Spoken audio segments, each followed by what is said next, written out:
ज्ञान नमो ताहि जाते भये हरिहंतादि महा करि मंगल करि होम ग्रंथ करन के काज जाते मिले समाज सब पावे निज पद राज पावे निज पद राज। शिव उपाय करते प्रथम कारण मंगल रूप विघ्न विनाशक सुख करण नमो शुद्ध शिव भूप नमो शुद्ध शिव भूप। मोक्ष मार्ग प्रकाशक नामक ये ग्रंथ है आचार्य कल्प पंडित प्रवर टोडरमल जी साहब की यह सुंदर अनुपम रचना। मोक्ष मार्ग प्रकाशक के 9वें अधिकार को आधार बनाकर यहाँ अपनी चर्चा चल रही थी। 3 प्रकार के सम्यक्त्व संबंधी या सम्यक दर्शन के 3 भेदों संबंधी यहाँ चर्चा चल रही थी।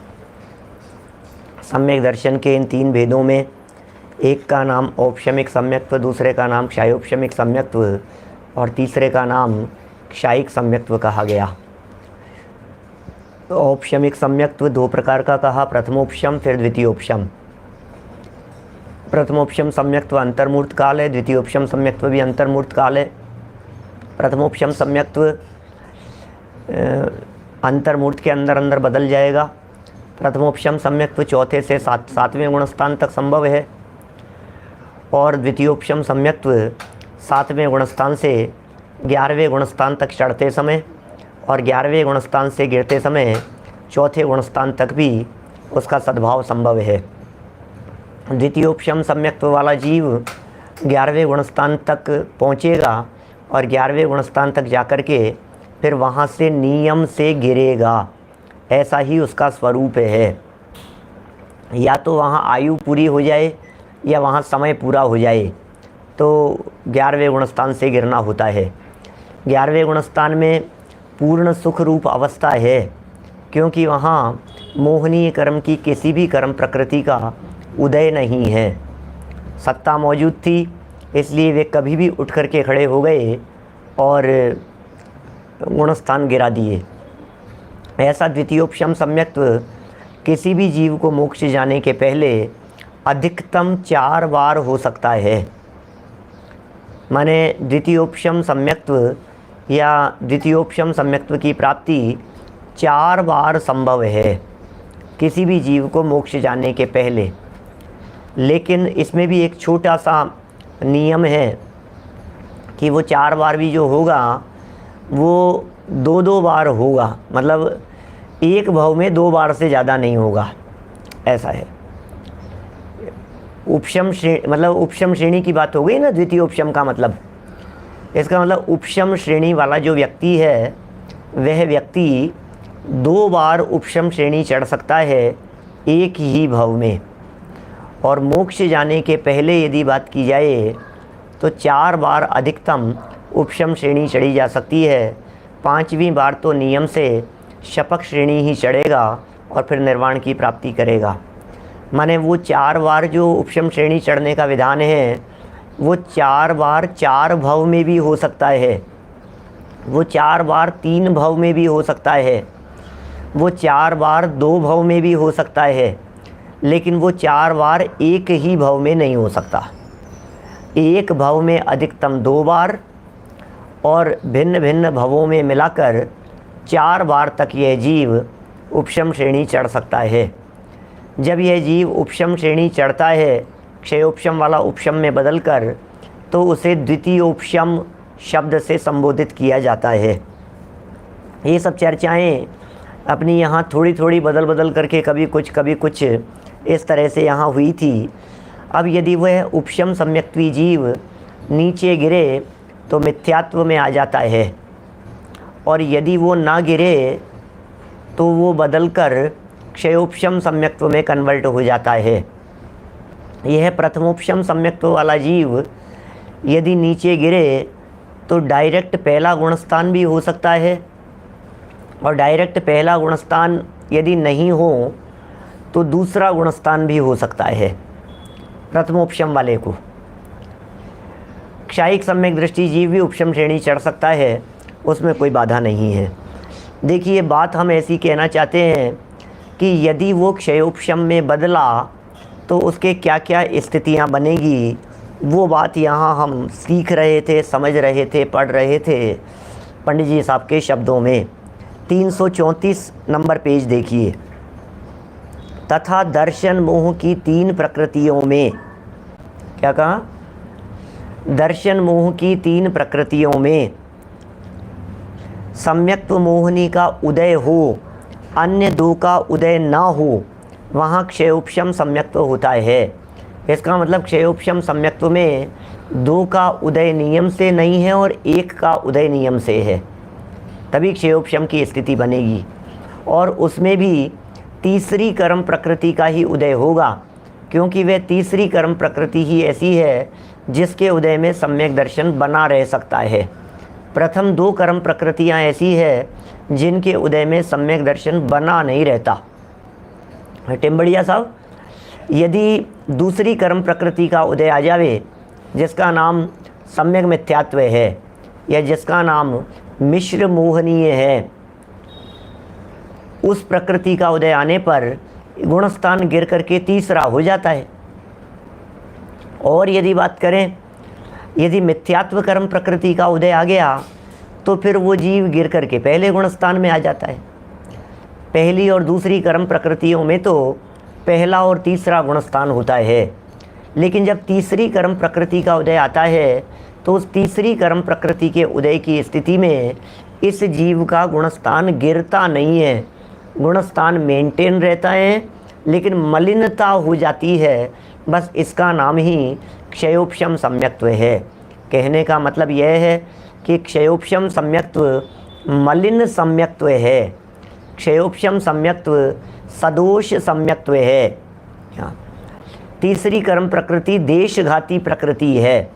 इसका मतलब जो देशघाती होगी वो गिराने में समर्थ नहीं होगी, विचलित करने में समर्थ होगी। बहुत सुंदर उदाहरण इसके संदर्भ में दिया जाता रहा है, इस तीसरी कर्म प्रकृति के संदर्भ में। जैसे कल हमने दूसरे और तीसरे गुणस्थान के संदर्भ में एक छोटा छोटा सा एग्जाम्पल आपको दिया था। एक एग्जाम्पल आपको हमने दिया था तीसरे गुणस्थान के संदर्भ में हिलते हुए दांत का। हिलता हुआ दांत, यदि दांत हिल रहा है तो वो गिरने की संभावना है उसकी, लेकिन गिरेगा नहीं है, ऐसा नहीं है। अभी वो जो दूसरी कर्म प्रकृति है, सेकंड नंबर वाली कर्म प्रकृति, उस सेकंड नंबर वाली कर्म प्रकृति में हिलने जैसी स्थिति हो गई। चढ़ जाए तो वापस चौथे में आ जाए, गिर जाए तो पहले गुणस्थान में आ जाए, ठीक है ना। अब जो मिथ्यात्व नामक कर्म प्रकृति थी या दूसरा गुणस्थान था, उसमें हमने गिरते हुए फल का एग्जाम्पल दिया था। फल पेड़ से गिर गया, पेड़ से अलग हो गया, वृक्ष की टहनी पेड़ से अलग हो गई और ज़मीन पर पहुंची नहीं। क्या ये जो दोनों के बीच की स्थिति है, इसका नाम है दूसरा गुणस्थान। अभी वेदक सम्यक्त्व या क्षयोपशम सम्यक्त्व के संदर्भ में एक एग्जाम्पल ऐसा देते हैं कि बुजुर्ग व्यक्ति वृद्ध हो गए हैं बहुत ज़्यादा, हाथ में लकड़ी लेकर के चलते हैं। तो हाथ में लकड़ी लेकर के चलते समय जब वे अपनी लकड़ी को टिकाते हैं तो उनकी लकड़ी धूजती है, कमज़ोर है ना अभी, तो लकड़ी लेकर के उन्होंने टिकाया। अब जिस प्रकार लकड़ी लेकर के उन्होंने टिकाया था, अब चूँकि बुजुर्ग हैं बहुत ज़्यादा, तो धूजती हुई लकड़ी, हिलती हुई लकड़ी का एग्जाम्पल है इस वेदक सम्यक्त्व के संदर्भ में, क्षयोपशम सम्यक्त्व के संदर्भ में। क्या अभी धूज रहा है, वो मजबूत नहीं है। मजबूती यदि होवे तो फिर हम कहेंगे उसे क्षायिक सम्यक दर्शन जैसा मजबूत है, बिल्कुल कोई हिलने डुलने की कोई संभावना ही नहीं है। लेकिन जहाँ हिलने डुलने की स्थिति बने उसका नाम क्षयोपशम है, उसका नाम वेदक की स्थिति है, क्षयोपशम वेदक की स्थिति है। रतन जी साहब किशनगढ़ से, बोलो क्या कह रहे हैं। देखिए यहाँ उपशम सम्यक्त्व का काल पूर्ण होने पर यह सम्यक्त्व होता है। वह साधी मिथ्या दृष्टि के उपशम सम्यक्त्व होने पर यह सम्यक्त्व होता है। कौन सा? क्षय उपशम सम्यक्त्व। साधी मिथ्या दृष्टि के मिथ्यात्व गुणस्थान से भी हो सकता है डायरेक्ट, और मिश्र गुणस्थान से भी इसकी प्राप्ति हो सकती है। क्या फिर क्षयोपशम क्या है, इसकी व्याख्या देखिए। क्षयोपशम जानते हैं? क्षयोपशम की क्या परिभाषा होती है? क्षयोपशम किसे कहते हैं? क्या क्षयोपशम किसका नाम है? पीछे अपन ने पढ़ा था 5 लब्धियों की चर्चा जब शुरू की थी 257 नंबर पेज पर। वहाँ पंच लब्धियों की चर्चा प्रारंभ करते समय ही सबसे पहले क्षयोपशम की परिभाषा बतलाई थी। वहाँ सर्वघाती कर्म प्रकृतियों के निषेकों का, वर्तमानकालीन निषेकों का उदयाभावी क्षय, भविष्य में उदय में आने योग्य उन्हीं स्पर्धकों का सद अवस्था रूप उपशम, और देशघाती स्पर्धकों के उदय सहित अवस्था का नाम क्षयोपशम होता है। बहुत सारे साधर्मी जो विशेष अभ्यासी नहीं हैं, शायद उनको ये जटिल लगे, उसके लिए हमारे लुआड़िया जी लिख रहे हैं 284 नंबर का प्रवचन क्षयोपशम की परिभाषा को बतलाने के लिए किया गया था। क्या इसी मोक्ष मार्ग प्रकाशक सीरीज के 284 नंबर के प्रवचन को यदि आप सुनेंगे तो उसमें आपको क्षयोपशम की परिभाषा विशेष रूप से जानने को मिलेगी। इस मोक्ष मार्ग प्रकाशक ग्रंथ के 257 नंबर पेज का वो प्रकरण है क्षयोपशम। क्षयोपशम में 3 बातें शामिल होती है, क्षय, उपशम और उदय। इन 3 सहित जो अवस्था है उसका नाम है क्षयोपशम। सामने प्रश्न दिख रहा है स्पर्धक किसका नाम है? अरे परमाणुओं का नाम ही स्पर्धक है, ऐसा समझिए आप। एक विशेष जाति की योग्यताएं जिनमें होती है, पूरी तरह से घात करने की योग्यता हो तो वे सर्वघाती हैं, आंशिक घात करने की योग्यता हो तो देशघाती स्पर्धक हैं, पूरी तरह से घात करने की योग्यता जिन कर्मों में थी वे सर्वघाती स्पर्धक थे। तो कह रहे हैं जब क्षयोपशम की स्थिति बनती है तो क्षयोपशम में देशघाती का मुख्य रोल है, सर्वघाती बेहोश है, सर्वघाती इनएक्टिव है क्या, और देशघाती का एक्टिव पना जहाँ हो वो क्षयोपशम होता है। 2 बातें हैं, एक सर्वघाती और एक देशघाती, 2 तरह की प्रकृतियों के विभाजन है। तो जो सर्वघाती होती है ये सर्वघाती इनएक्टिव जहाँ होगी, सर्वघाती एक्टिव नहीं है, और देशघाती का एक्टिव पना जहाँ बना हो, देशघाती एक्टिव है, एक क्षयोपशम की स्थिति है। तो सर्वघाती जो इनएक्टिव होगी उसमें 2 तरह से उसे इनएक्टिव किया जाएगा सर्वघाती को। एक तो वर्तमान में उदय आने योग्य का उदय अभाव, वो क्षय, वर्तमानकालीन सर्वघाती स्पर्धकों के का उदयाभावी क्षय, वर्तमानकालीन का। और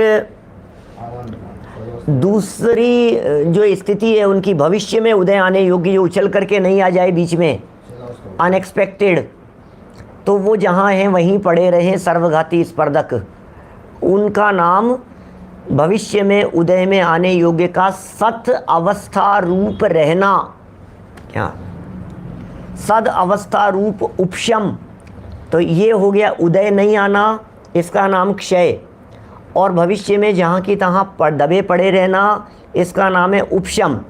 तो उपशम और क्षय ये 2 हो गया, मतलब दोनों में ही उदय की स्थिति नहीं है। और देशघाती का है उदय, क्या, तो ये जो देशघाती कर्म प्रकृति के उदय सहित अवस्था होती है उसे क्षयोपशम कहते हैं। क्षयोपशम में ये 3 बातें अनिवार्य रूप से लागू होगी। ऐसा कह सकते हैं उल्लास भाई इन तीन में से यदि एक भी बात समझ ली जावे कि देशघाती का उदय, बस, तो वो दो बातें अपने आप गर्भित हो गई।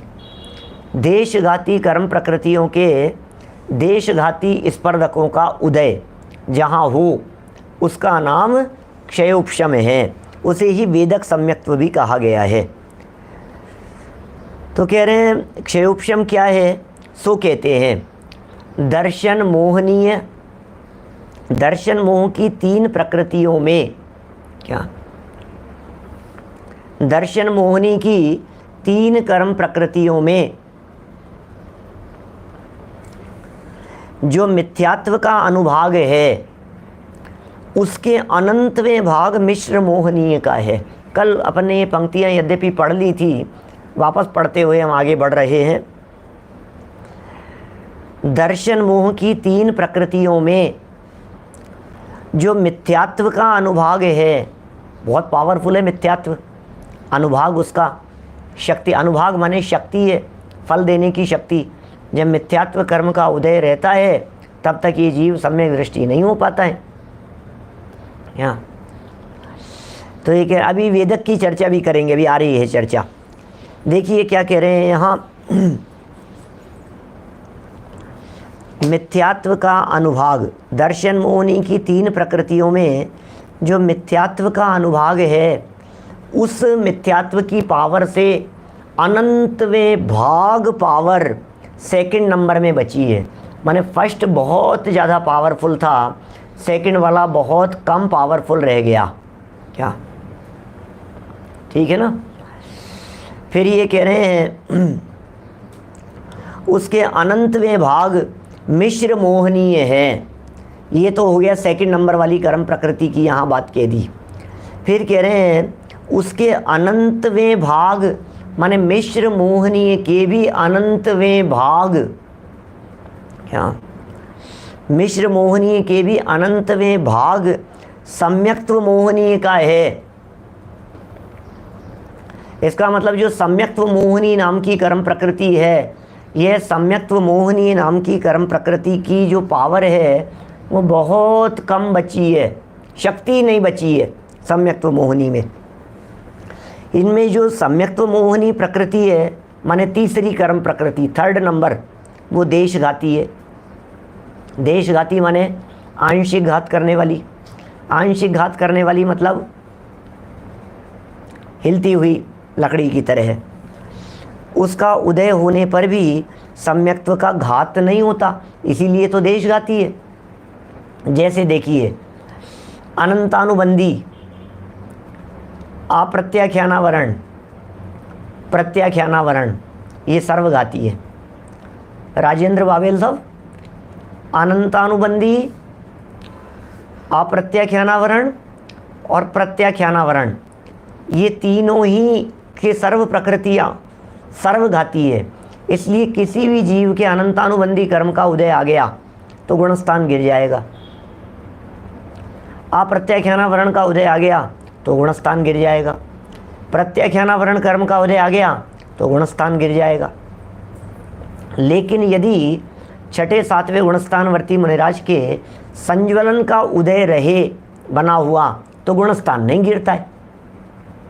इसलिए जो संज्वलन कर्म प्रकृति है वो देशघाती कर्म प्रकृति है। मलिनता जरूर रहती है, विचलितपना जरूर रहता है। तो माने देशघाती कर्म प्रकृति के उदय में गिरना नहीं होता, लेकिन विचलित तो होता है।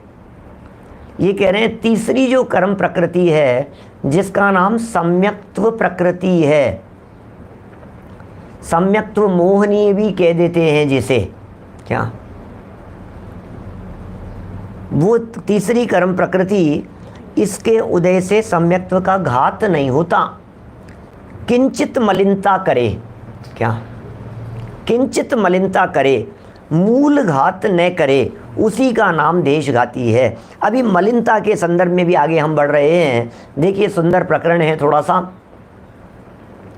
सो जहाँ मिथ्यात्व व मिश्र मिथ्यात्व के वर्तमान काल में उदय आने योग्य निषेकों का उदय हुए बिना ही निर्जरा होती है, वह तो क्षय जानना। और सम्यक्त्व मोहिनी का उदय पाया जाता है, ऐसी दशा जहाँ हो सो क्षयोपशम जानना। क्षयोपशम है, इसलिए समल तत्वार्थ श्रद्धान हो वह क्षयोपशम सम्यक्त्व है। इन्हीं का आगामी काल में उदय आने योग्य निषेकों की सत्ता पाई जाए, उसका नाम उपशम। देखो वापस क्या कह रहे हैं, सुनना जरा, उपयोग एकाग्र करने की ज़रूरत है। यहाँ क्या बात कह रहे हैं, क्षयोपशम समझा रहे हैं ना, क्षयोपशम। तो आपको पता है क्षयोपशम के अंदर वही बातें, वापस पढ़ रहा हूँ, क्षयोपशम में वही बातें लागू होगी। कौन सी बातें हैं? एक तो क्षय बतलाएंगे। क्षय किसका हुआ भाई साहब? क्षयोपशम शब्द में दो शब्द दिख रहे हैं ना, क्षय और उपशम। तो हमें बताओ क्षय किसका हुआ, किसका क्षय हुआ? तो आपको क्षय बतलाना पड़ेगा। फिर हमने पूछा क्षय उपशम, तो बोले उपशम किसका हुआ, वो बताओ। क्षयोपशम में क्षय और उपशम दोनों बतलाओ। फिर कहते हैं क्षय और उपशम के साथ साथ में उदय। बोले ये तीनों चीज़ें आपको यहाँ घटित करके बतलानी पड़ेगी, तब क्षयोपशम बनेगा। उसे घटित कर रहे हैं यहाँ। मिथ्यात्व व मिश्र मिथ्यात्व, फर्स्ट नंबर और सेकंड नंबर। क्या, वापस पढ़ रहा हूँ पैराग्राफ। सो जहाँ मिथ्यात्व व मिश्र मिथ्यात्व, एक नंबर और दो नंबर के वर्तमान काल में उदय आने योग्य। देखो अभी जो उदय आने योग्य थे, मिथ्यात्व अभी उदय आने योग्य दिखाई दे रहा था, और मिश्र मिथ्यात्व उदय आने योग्य दिखाई दे रहा था। तो इनके निषेकों का, निषेक तो समझते हैं ना आप, निषेक कर्म परमाणुओं का एक ऐसा ग्रुप है जो एक साथ उदय में आने योग्य है। एक समय में उदय में आने योग्य कर्म परमाणुओं के समूह का नाम निषेक है। एट ए टाइम उदय में आने योग्य कर्म परमाणुओं का समूह, वो निषेक कहलाता है। तो मिथ्यात्व और मिश्र मिथ्यात्व, एक और दो नंबर की जो कर्म प्रकृतियाँ उदय में आने योग्य हैं, उदय में आने के लिए बिल्कुल तैयार थी, तो उदय में आने योग्य हो क्या, तो उदय हुए बिना ही निर्जरा हो जाती है। माने मिथ्यात्व उदय में नहीं आया क्या, और सम्यक मिथ्यात्व उदय में नहीं आया, और उदय में आए बिना ही निर्जरा होती है, वह तो क्षय जानना। क्षय मतलब क्या हुआ? क्षय का मतलब ऐसा नहीं होता है कि पड़े पड़े कर्म उड़ गए, ऐसा नहीं होता है क्षय का मतलब। क्षय किसे कहते हैं? यहाँ उदयाभावी क्षय, समझना क्या स्थिति है। उदयाभावी क्षय, इसका मतलब उदय नहीं आए, बस इसका नाम ही क्षय है। तो बोले यही तो होता है क्षय, उदय में नहीं आए। कि सुनो, वे कर्म परमाणु तो उदय में आए, ध्यान दीजिएगा, बहुत महत्वपूर्ण बात कह रहा हूँ, स्वाध्याय सब आत्मार्थियों के समझने योग्य। वे कर्म परमाणु तो उदय में आए, लेकिन वे कर्म परमाणु उस रूप में उदय में नहीं आए। क्या कह दिया?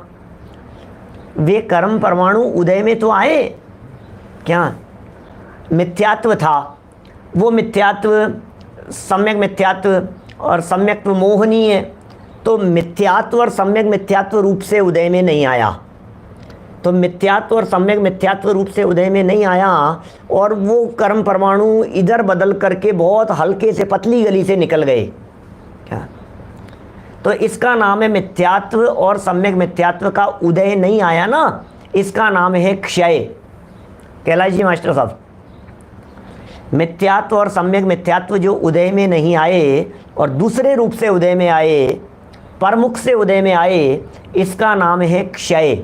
इसे कहते हैं निर्जरा। उसकी तो हो गई निर्जरा, उदय के अभाव का नाम है, उदय हुए बिना ही निर्जरा होती है, सो तो क्षय जानना। क्षयोपशम में क्षय का अर्थ बतला रहे हैं, और इन्हीं की बात करें अपन, आगामी काल में उदय आने योग्य निषेक, अब ये मिथ्यात्व और सम्यक मिथ्यात्व आगामी काल में भी तो उदय में आने योग्य थे ना। मिथ्यात्व और सम्यक मिथ्यात्व भविष्य में भी उदय में आने के लिए बैठे हुए हैं ना।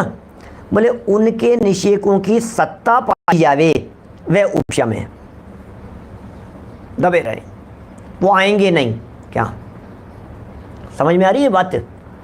वो आएंगे नहीं, वो उदय में नहीं आएंगे, वो वहीं पड़े रहेंगे। उदय में आकर के नष्ट हो गए दूसरे रूप से, पाटनी जी साहब, दूसरे रूप से उदय में आकर के नष्ट हो गए। इसका नाम तो है क्षय, इसका नाम तो है निर्जरा। क्या उदय में आए और आकर के इधर से निकल गए, क्या उसका नाम तो है क्षय। और जो भविष्य में उदय में आने योग्य थे वे वहीं बैठे रहे, पड़े रहे, उसका नाम है उपशम। दो हो गए, क्षय और उपशम। और सम्यक्त्व मोहिनी का उदय पाया जाता है, ये प्रकृति है तीसरे नंबर वाली सम्यक्त्व मोहिनी। सम्यक्त्व मोहिनी का उदय पाया जाता है। ऐसी दशा जहां हो सो क्षय उपशम है। तो इसमें तीन बातें हो गई, क्षय, उपशम और उदय। बराबर ये अपने ख्याल में रखना, क्षयोपशमोदय, लेकिन वो बड़ा हो जाता है ना शब्द, तो शब्द में क्षयोपशम ही दिया है, लेकिन इस क्षयोपशम में उदय भी शामिल होता है। इसलिए समल तत्वार्थ श्रद्धान हो वह क्षयोपशम सम्यक्त्व है। क्या क्या कहा? समल तत्वार्थ श्रद्धान हो, माने तत्वार्थ श्रद्धान मलिन था। ये तत्वार्थ श्रद्धान हिलते डुलती अवस्था थी। ये तत्वार्थ श्रद्धान विचलित हो रहा था, धूजती हुई स्थिति थी। तो प्रश्न ये खड़ा हो रहा है यहाँ कि इस धूजती हुई स्थिति में, विचलित होती हुई स्थिति में मूल्य कैसा मल होता है? समल जिसे कहा गया है, तो जिनागम में इस क्षयोपशम सम्यक्त्व के संदर्भ में, इस क्षयोपशम सम्यक्त्व के संदर्भ में चल मल अगाढ़ दोष की बात कही है। सामने प्रश्न दिख रहा है, दूसरे रूप से उदय में आने का मतलब क्या है? मिथ्यात्व के कर्म परमाणु मिथ्यात्व रूप से उदय में नहीं आए। क्या मिथ्यात्व के कर्म परमाणु सम्यक मिथ्यात्व के परमाणु सम्यक्त्व मोहनी है। तो सम्यक्त्व मोहनी रूप से वे ही परम परमाणु अनंतवां भाग और अनंतवां भाग हीन होकर के उदय में आया। तो कहते हैं वो उदय में आया ही नहीं, उसको उदय में आना कहते ही नहीं है। जैसे हम ये कहें किसी व्यक्ति को सज़ा मिली, बहुत बड़ी सज़ा, और उसे ये कहा कि इन्हें उम्र कैद की सज़ा दी जा रही है, उम्र कैद की सज़ा मिल रही है, वो हो गया, बिल्कुल फाइनल हो गया उम्र कैद की सज़ा। फिर दूसरे दिन फिर पेशी हुई और उसे ये कहा कि इनकी सज़ा उम्र कैद की घट करके 2 साल की सज़ा है। तीसरे दिन, मतलब वो भी डिक्लेयर नहीं हुआ था, लेकिन मजिस्ट्रेट ने कहा कि ये 2 साल की सज़ा जैसा दिख रहा है। अब उसके दिमाग में पहले दिन तो ये आया था कि मुझे उम्र कैद की सज़ा मिलेगी, क्योंकि मजिस्ट्रेट ने कहा कि उम्र कैद की सज़ा होने जैसी है, जैसा अपराध है तुम्हारा, अंदाजा है कि तुम्हारे को तुमने कितना बड़ा अपराध किया है। चलो कोई बात नहीं, फैसला कल सुनाया जाएगा। अब दूसरे दिन आए, व्यक्ति के दिमाग में तो बैठा हुआ था इस तरह का कि भाई ये तो उम्र कैद मिलेगी, उम्र कैद मिलेगी। अब क्या हुआ, दूसरे दिन आए तो मजिस्ट्रेट ने फिर सारी सुनी और ये कहा कि इनका जो अपराध है कम से कम 2 साल की सज़ा तो मिलेगी, इनको मिलनी चाहिए, इस स्थिति में है। लेकिन गवाह और जवाब सवाल होते रहे और उसे देख करके कहा कि इसका फैसला कल कोर्ट कल सुनाएगी। और दूसरे दिन फिर आए, तीसरे दिन, और आकर के फिर सारे जवाब सवाल हुए और मजिस्ट्रेट साहब ने फैसला सुनाते हुए कहा कि इनको 2 घंटे के लिए जेल में रखा जाए, बस इतनी ही इनकी सज़ा है। तो अब बोलो वो क्या कहेगा व्यक्ति, लोग क्या कहेंगे? इनकी तो सज़ा ही नहीं हुई, सज़ा ही माफ़ हो गई, मिली नहीं इनको तो सज़ा, इनको तो फल ही नहीं मिला, बिल्कुल फल नहीं मिला। तो ये जो कह रहे हैं फल नहीं मिला, बतलाओ मिला कि नहीं मिला? फल तो मिला लेकिन नहीं बराबर मिला। क्या नहीं के बराबर फल मिलने का नाम ही है ये। इसी तरह से परमाणु तो वही थे, व्यक्ति तो वही थे, सजा देने वाले भी वही थे, सजा लेने वाला भी वही व्यक्ति था। देने वाला और लेने वाला, मजिस्ट्रेट और अपराधी, दोनों व्यक्तियों में कोई फर्क नहीं है, ठीक है ना। लेकिन जो फल मिला है वो कितना रिड्यूस होकर के मिला है, बस इसी का नाम है अन्य रूप से, दूसरे रूप से उदय में आ गया। इसके लिए हमने दूसरे रूप से शब्द का प्रयोग किया था। सामने बार बार कई कुछ लोगों ने लिखा तलवार की जो सजा है वो सुई बराबर, इसको हम दूसरे शब्दों में, अपने शब्दों में ऐसा कहते हैं, सूली पर चढ़ाया जाना था और सूल लग करके रह गया। क्या सूली पर चढ़ाया जाना था क्या, और सुई लग करके रह गई, शूल लग करके रह गया, इतना सा। तो फल तो मिला लेकिन बहुत कम मिला, क्या, ठीक है ना। मतलब ये दूसरे रूप से उदय में आया।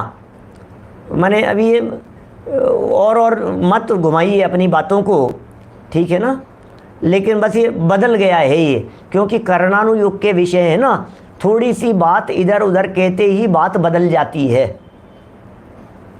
इसलिए अभी तो उदय काल की स्थिति चल रही है।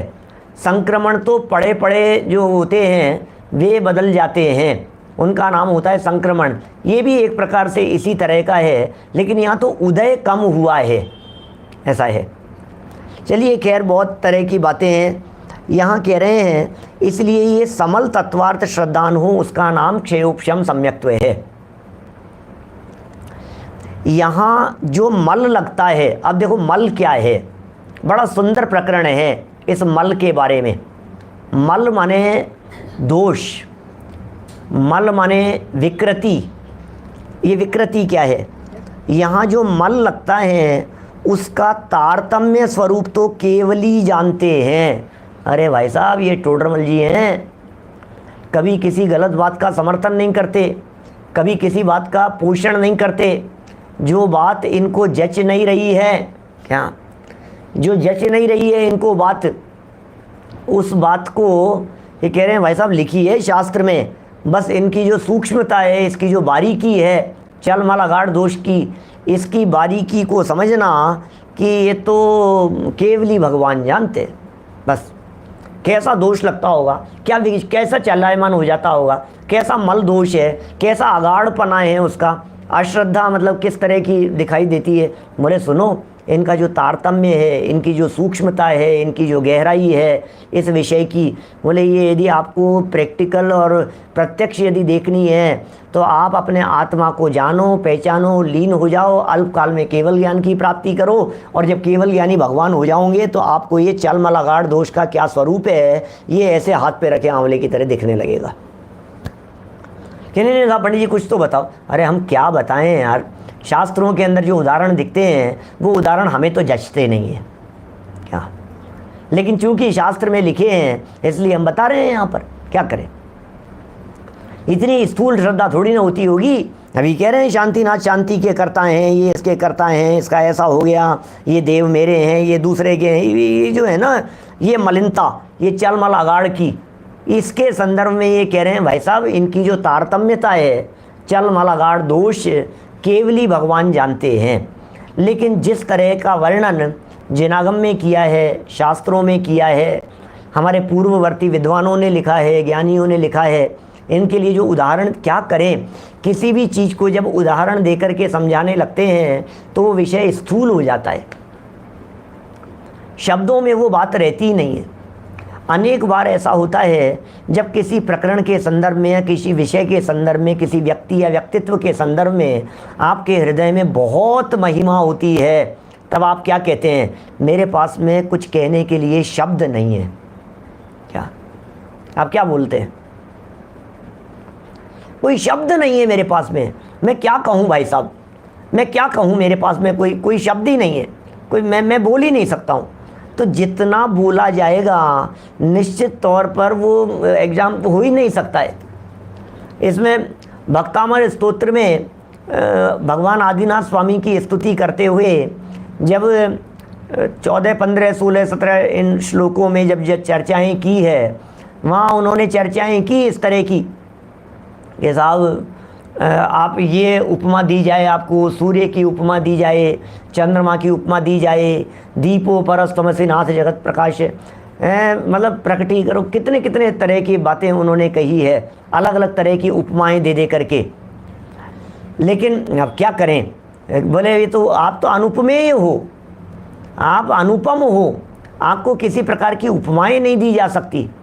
बिंबम कलंक मलिनम क्व निशाकरस्य यद्वासरे भवति पांडुपलाश कल्पम। अभी अभी क्या करो इनका, बताओ, हो ही नहीं सकती, बतलाया ही नहीं। उदाहरण देंगे तो स्थूलता आए बिना रहती नहीं है, तो इनके लिए उदाहरण दो साहब, स्थूल हो जाएगा विषय, क्या करें। लेकिन उदाहरण बतलाने के लिए चल मलिन अगाढ़पना कहा है, किसके लिए, क्षयोपशम सम्यक्त्व के लिए, वेदक सम्यक्त्व के लिए। उदाहरण बतलाने के लिए चल मलिन और अगाढ़पना कहा है। वहाँ व्यवहार मात्र, क्या कह रहे हैं, क्या वहाँ व्यवहार मात्र देवादिक की प्रतीति तो हो, परंतु देवादिक की प्रतीति होने पर भी, व्यवहार मात्र प्रतीति होने पर भी, परंतु अरहंत देवादि में यह मेरा है, यह अन्य का है, इस प्रकार इत्यादि भाव सो चलपना है। ये चल दोष है, ये कैसा दोष होता होगा। अरे साहब ये भगवान, ये तो अपने भगवान है, ये अपने भगवान नहीं है। ये जो मन में जो भाव उत्पन्न हुआ मेरे पराये का, और सुनो, जिन प्रतिमाओं को अपन ने विराजमान किया हो, जिन्हें हमने विराजमान कराया हो, जिन मंदिर में 50 प्रतिमाएं हैं, हमारे यहाँ जयपुर के तो प्राचीन मंदिरों में 200 500 प्रतिमाएं हैं, छोटी छोटी सी प्रतिमाएं बहुत। अब इन सारी प्रतिमाओं में से एक प्रतिमा, जिस प्रतिमा को हमने पंचकल्याणक प्रतिष्ठा पूर्वक विराजमान कराया था, जब कभी हम दर्शन करने के लिए जाते हैं तो हमें उस प्रतिमा को देख करके विशेष भाव बनते हैं। ये क्या हुआ, ये क्या है। यद्यपि सारे भगवान एक जैसे हैं, सभी प्रतिमाएं एक जैसी है, सभी वीतरागी जिनबिंब में हैं, लेकिन उसके बावजूद भी ये इनकी विराजमान की हुई है, ये हमारी विराजमान की हुई है, ये हमारे हैं, ये इनके हैं, ऐसा जो भाव आ गया है, क्या, इस भाव का नाम चलपना यहाँ कहा गया है। बहुत स्थूल है जी, ऐसा नहीं है कि ये मेरे ही हो गए हों, क्या, ऐसा नहीं है कि ये इसे मैं अपना, ये तो मेरे ही हैं साहब, ये तो मेरे ही, अरे नहीं, ऐसा नहीं है भाई साहब, आप समझिए बात क्या कह रहे हैं। यह है मेरा है, यह अन्य का है, ये भाव हल्का सा आया और हट गया, क्या समझ में आ रही है, हल्का सा भाव आया और हट गया। शंकादि के संदर्भ में कह रहे हैं, शंकादि मल लगे सो मलिन पनाए, क्या क्या कहा, चलपना तो क्या हो गया, चलायमान पना। और वो चलायमान पना कैसा है, श्रद्धा थोड़ी सी ऐसी हो गई, इनके प्रति विशेष श्रद्धा दिखाई दे रही है। उदाहरण मात्र है, पहले ही कह चुके हैं, इनका तारतम्य केवल ज्ञान द्वारा बतलाया गया है, केवली जानते हैं। दो जगह पर एक ही पैराग्राफ में टोडरमल जी केवली भगवान की साक्षी दे रहे हैं। ये पहला ऐसा प्रकरण है जिस प्रकरण में एक ही पैराग्राफ में पंडित जी साहब ने 2 जगह पर केवली की साक्षी दी है। बोलो, एक तो पहली लाइन में कह दिया तारतम्य रूप तो केवली जानते हैं, और एक जहाँ पढ़ रहे हैं इसके 2 लाइन नीचे देखिए, नियम रूप कोई मल लगता है सो केवली जानते हैं। क्या करो, क्या बात कह रहे हैं टोडरमल जी साहब, जानते हैं, हम बताना चाहेंगे, तुम ऐसा मत समझ लेना, इस तरह का हो जाता है। शंकादि मल लगे सो मलिन पनाए, इसमें भी लगाना कि केवली जानते हैं। शंकादिक मल लग रहे हैं, केवली जानते हैं। शंकादिक मल लगे, केवली जानते हैं। शंकादिक मल लगे, अरे नहीं, जैसे कहते हैं ना अपन, ये अतिचार जैसे कहते हैं, अतिचार, ये अतिचार क्षयोपशम सम्यक्त्व में ही लगते हैं। अतिचार कहाँ लगते हैं, जब भी कभी अतिचार लगते हैं तो उन अतिचारों का नाम है क्षयोपशम सम्यक्त्व। औपशमिक सम्यक्त्व में अतिचार नहीं होते, क्षायिक सम्यक्त्व में अतिचार नहीं होते, क्या शंका कांक्षा विचिकित्सा अन्य दृष्टि संस्तवन प्रशंसा सम्यक दृष्टि अतिचारा, ये जो सूत्र दिए हैं ना तत्वार सूत्र में, वो बात यहाँ लागू होती है। बोले जो 5 प्रकार के अतिचारों की जो चर्चा की है, इन 5 प्रकार के अतिचार जो शंका अधिक लगे, शंका कांक्षा विचिकित्सा अन्य दृष्टि प्रशंसा और संस्तवन, तो शंका कांक्षा अपन ने संयम प्रकाश में की थी विस्तार से चर्चा। शंका हो गई किसी विषय को लेकर के, कांक्षा हो गई, विचिकित्सा हो गई, अन्य दृष्टियों की प्रशंसा और संस्तवन जैसी स्थिति बन गई। ये कह रहे हैं यहाँ, ये जो स्थिति बनी है ये मल लगे सो मलिनपना है। ये जो मल लगा है ना, इसका नाम मलिनपना है। तो ऐसा होता होगा, ये दोष लगते होंगे कि हाँ वेदक सम्यक्त्व के लगते हैं, क्षयोपशम सम्यक्त्व में इस प्रकार के दोष लगते हैं। और तो गजब कर दिया आगे तो, शांतिनाथ शांति करता है, हिम्मत है, शांतिनाथ शांति करता है, ग्रहित मिथ्यात्व जैसा देख लग रहा है हमारे को। टोडरमल जी की भी फीलिंग में ये आ रहा था, ग्रहित मिथ्यात्व जैसा है, मैं क्या कहूँ इसके बारे में, बोलो। शांतिनाथ शांति करता है, लेकिन क्या करें, पूर्वाचार्यों ने लिखा है शांतिनाथ शांति के करता है, पार्श्वनाथ रक्षा करता है, ये भगवान ऐसा करने वाले हैं, ये ऐसा करने वाले हैं, ये जो बातें कही गई है, शांतिनाथ शांति करता है इत्यादि भाव सो अगाढ़ पना है। ये ऐसा विचलित पना है जिस विचलित पने में गिरने की संभावना दिख रही है। बोलो, शांतिनाथ शांति करता है इत्यादि भाव सो अगाढ़, गाढ़ा नहीं है। जो हमने अगाढ़ पने के संदर्भ में एग्जाम्पल दिया ना, बुजुर्ग व्यक्ति की हिलती हुई लकड़ी, क्या बुजुर्ग व्यक्ति की हिलती हुई लकड़ी, ये जो दोष कहे हैं किंचित होते हैं, बहुत सूक्ष्म रीति से होते हैं, केवल यानी भगवान के ज्ञान में झलकते हैं, ऐसा समझ लेना चाहिए। भगवान के ज्ञान में झलक रहा है, हम उसके लिए कोई शब्द नहीं दे सकते हैं, क्या हमारे पास में उसके लिए कोई शब्द नहीं दिए गए हैं, परंतु फिर भी ऐसे उदाहरण व्यवहार मात्र बतलाए हैं, परंतु नियम रूप नहीं है। क्या कहें आप उसको नियम रूप, और सम्यक दृष्टि जीव भी ऐसा मान लेता है, क्या ये अगाढ़ दोष है। शांति विधान शांति के लिए करना, अब इसको, अभी स्थूल उदाहरण है ना, मैं वही तो कह रहा हूँ, इस स्थूल उदाहरण को हकीकत में जो सम्यक दृष्टि जीव के पोजीशन होती होगी वो केवली भगवान जानते हैं। अब हमने क्या किया, उसको उदाहरण बना करके उसे उदाहरण बना लिया, और उदाहरण बना करके अपने जीवन में ऐसी प्रवृत्ति करने लग गए, तो बहुत बड़ी भूल में है। क्या अपने जीवन में इसलिए शांति विधान करने लग गए, इसलिए अपन जाप अनुष्ठान आदि करने लग गए, बोले मारा जाएगा, कर मत लेना। सम्यक दृष्टियों की चर्चा चल रही है यहाँ, तो सम्यक दृष्टि कैसे होते हैं उनकी यहाँ बात बतलाई जा रही है। ऐसे उदाहरण व्यवहार मात्र बतलाए हैं, परंतु नियम रूप नहीं है। क्षयोपशम सम्यक्त्व में जो नियम रूप कोई मल लगता है, वेदक सम्यक्त्व, वेदक सम्यक्त्व था ना, बार बार में वेदक की चर्चा आ रही थी, ऊपर भी वेदक आया था, यहाँ नहीं आई, इन्होंने ज़्यादा खोला नहीं इन्होंने वेदक सम्यक्त्व की चर्चा को। मैं बताता हूँ आपको वेदक माने क्या चीज़ है, आगे आई थोड़ी बहुत चर्चा, कुछ आएगी। वेदक माने है सम्यक्त्व मोहनीय के उदय की जहाँ स्थिति हो। क्या सम्यक्त्व मोहनीय के उदय की जहाँ स्थिति हो, सम्यक्त्व मोहनीय कर्म प्रकृति का उदय, मतलब थर्ड नंबर के उदय का वेदन, फीलिंग, उसके उदय का स्वाद जहाँ हो, उसका नाम वेदक सम्यक्त्व है। क्या संजय जी साहब, विदिशा क्या कह रहे हैं? वेदक सम्यक्त्व किसका नाम? बोले वेदन कर रहा है, उसका नाम वेदक सम्यक्त्व है। बोले किसका वेदन कर रहा है? किसका वेदन कर रहा है? वेदक सम्यक दृष्टि जीव। बोले सम्यक्त्व मोहनीय का वेदन कर रहा है, तीसरी कर्म प्रकृति के उदय को भोग रहा है।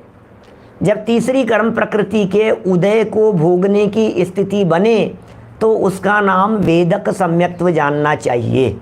क्या ठीक है ना? देखिए इतना जानना, आगे बढ़ रहे हैं साहब, संपन्न करते हैं इस पैराग्राफ को, फिर कल क्षायिक सम्यक्त्व की प्रक्रिया की चर्चा करेंगे, बड़ी सुंदर बातें हैं। इतना जानना कि इसके तत्वार्थ श्रद्धान में किसी प्रकार से समलपना होता है, बस इसलिए यह सम्यक्त्व निर्मल नहीं है। तो इतना सा कथन है भाई साहब, तत्वार्थ श्रद्धान में किसी प्रकार से समलपना हो गया, किसी न किसी प्रकार से, क्या इतना जानना कि इसके तत्वार्थ श्रद्धान में किसी न किसी प्रकार से मल आ गया, मलिनपना संभव है, इसलिए यह सम्यक्त्व निर्मल नहीं है। क्षयोपशम सम्यक्त्व, क्षयोपशम सम्यक्त्व को निर्मल नहीं कहेंगे। वेदक सम्यक्त्व निर्मल नहीं है। वेदक सम्यक्त्व में चलमल अगाढ़ दोष कहे गए जिनागम में, क्या क्या इस क्षयोपशम सम्यक्त्व का एक ही प्रकार है, इसमें कुछ भेद नहीं है। माने क्षयोपशम सम्यक्त्व के कोई प्रकार नहीं है, क्षयोपशम सम्यक्त्व का एक ही प्रकार है। क्षयोपशम सम्यक्त्व को ही वेदक सम्यक्त्व कहते हैं। लेकिन अभी आगे चल कर के एक वाक्य मैंने कहीं पढ़ा था, इसमें इसकी मुख्यता है और इसमें इसकी मुख्यता है, ऐसा जिसमें अन्य प्रकृतियों की मुख्यता हो उसे क्षयोपशम कह दिया जाता है, जिसमें वेदन की मुख्यता हो उसे वेदक सम्यक्त्व कह दिया जाता है। बस इतना सा फर्क है। बतलाएंगे, देखो एक वाक्य कहाँ आया था मैं देख करके बतलाऊंगा आपको। तो कुल मिलाकर के इस पूरे प्रकरण को पढ़ने से इतनी बात तो हमारे को समझ में आ गई कि चलमल अगाढ़ दोष इस क्षयोपशम सम्यक्त्व में है। भले ही यह उपशम सम्यक्त्व से ऊपर के लेवल वाला हो, उपशम सम्यक्त्व, फिर क्षयोपशम सम्यक्त्व और फिर क्षायिक सम्यक्त्व। तो उपशम क्षयोपशम में कन्वर्ट हुआ, क्षयोपशम क्षायिक में कन्वर्ट होगा, क्या उपशम सम्यक्त्व क्षयोपशम में और क्षयोपशम सम्यक्त्व क्षायिक में। तो उपशम अच्छा है कि क्षयोपशम अच्छा है, क्या कौन अच्छा है बतलाओ? उपशम सम्यक्त्व, क्षयोपशम सम्यक्त्व, क्षायिक सम्यक्त्व, सबसे अच्छा तो क्षायिक सम्यक्त्व हो गया। अब उपशम और क्षयोपशम में कौन अच्छा है कि सुनो, वैसे तो क्षयोपशम सम्यक्त्व अच्छा है, क्या, लेकिन निर्मलता की दृष्टि से देखा जाए तो उपशम सम्यक्त्व वाले की निर्मलता क्षायिक वाले जैसी है। इसलिए जो बीच वाला क्षयोपशम सम्यक्त्व है, ये मलिन होने की वजह से इसमें वो क्लियरिटी नहीं है। इतना बात यहाँ समझ ली है। अब ये क्षयोपशम सम्यक्त्व क्षायिक कितने समय तक रहता है, ये क्षयोपशम सम्यक्त्व क्षायिक सम्यक्त्व में कैसे कन्वर्ट हो जाता है, क्षयोपशम सम्यक दृष्टि जीव का क्षायिक सम्यक दर्शन प्राप्त करने की क्या प्रक्रिया होती है, क्या विधान होता है, क्या विधि होती है, किस प्रोसेस से क्षायिक सम्यक्त्व बन जाता है, उसकी सुंदर चर्चाएं ये आगामी प्रकरण में दी है पंडित जी साहब ने। आप सोचिए पंडित जी साहब का कर्णानुयोग का ज्ञान कितना सूक्ष्म था और किस बारीकी से जाकर के ये बातें यहाँ लिखी हैं। ये तो 2-4 पेज बाद में तो देहावसान होने वाला है पंडित जी साहब का, क्या करें। लेकिन वो आगे यदि ये पूरा प्रकरण लिखते तो क्या क्या बातें लिखते, है ना। तो बहुत गहरी बातें हैं। हम सब उपयोग की एकाग्रता पूर्वक इन सब बातों को जाने, सुने और समझें, इसी भावना से बात को यहीं विराम देता हूँ। बार बार मैं सूचना लिख रहे हैं प्रमोद जी भाई साहब, आज रात से पारस चैनल के ऊपर 10 बजे प्रवचन शुरू हो रहे हैं, तो आप उनका लाभ लेवें और उनको बतलाएं। दिन में 2:30 बजे जो चलता है वो यथावत चलेगा, रात को 8 बजे जो विषय चलता है वो यथावत चलेगा। अभी जनवाणी। निज निधि निज में बताई, यह अनंत उपकार है, उसके लिए जिन वाणी माँ को वंदना शत बार है, वंदना शत बार है। नमो